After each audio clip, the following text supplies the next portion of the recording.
terms of hiring people, how do you spot an A player?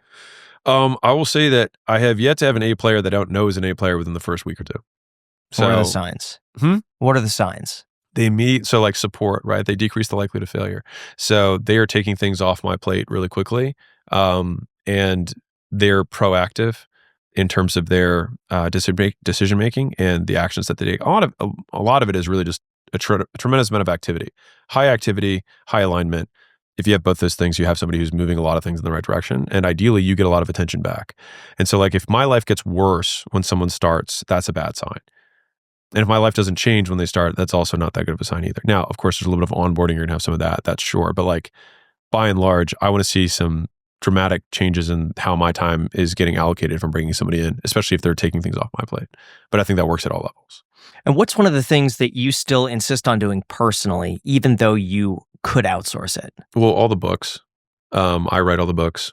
I write all my emails. I do all the recording. Tweets. All the tweets are mine. Honestly, every piece of written word that comes out of acquisition.com is me.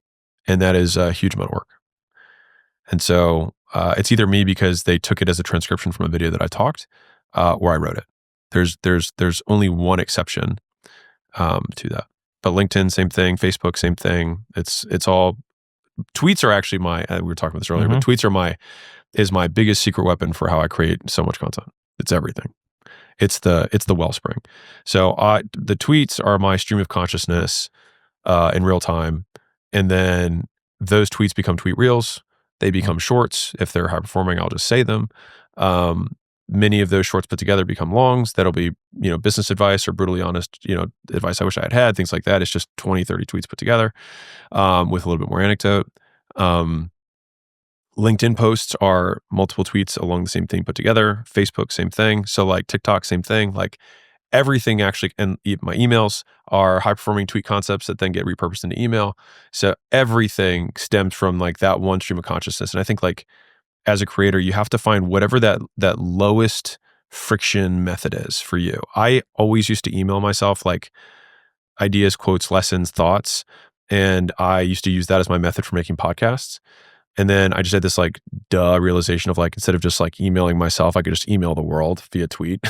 And I would just like tweet them. And it also made me a much better writer because you have to be so concise with your language that I think has actually improved my writing from the book's perspective. Have you said anything that's recently gotten backlash? I think I had a LinkedIn post that got taken a little bit out of context. So I have somebody who writes my LinkedIn, but it's my words, but he took it from like a podcast like this and just took it there and then just took an image and put it together.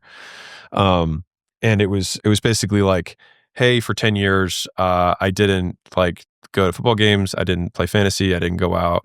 And I like skipped friends' weddings, like do whatever it takes to get where you want to go. Right.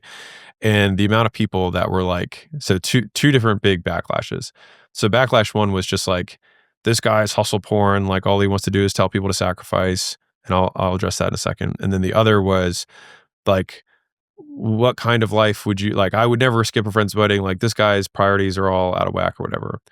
And so both of them come down, I think, kind of like the, do you have an issue with somebody's business? Is like, do I have an issue with how someone lives their life? No. It's like different destinations. Like there's a guy who like is probably a lifestyle entrepreneur and likes to like talk shit about my stuff.